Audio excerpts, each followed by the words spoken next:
Caballo prieto azabache, ¿cómo olvidarte? Te debo la vida.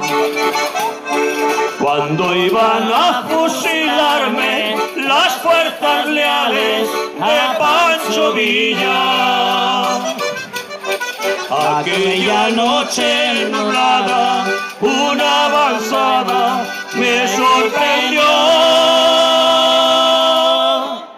Y tras de ser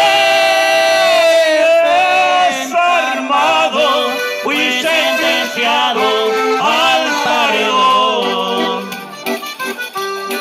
Ya cuando estaba en capilla, le dijo Villa a su asistente: me apartas ese caballo por educado y por obediente. Sabía que no me escapaba, yo solo pensaba en la salvación. Y tú, mi prieta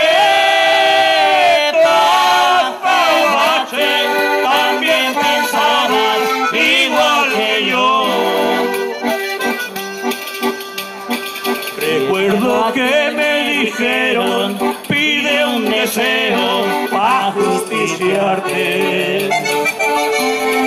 Yo quiero ser fusilado en mi caballo prieto azabache. Y cuando en ti me montaron y prepararon la ejecución,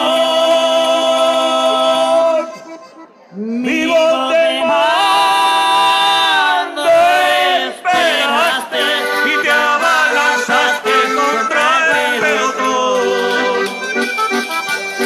Con 3 balazos de Mauser corriste a azabache salvando mi vida. Lo que tú hiciste conmigo, caballo amigo, no se me olvida. No pude salvar la tuya y hoy la amargura me hace llorar.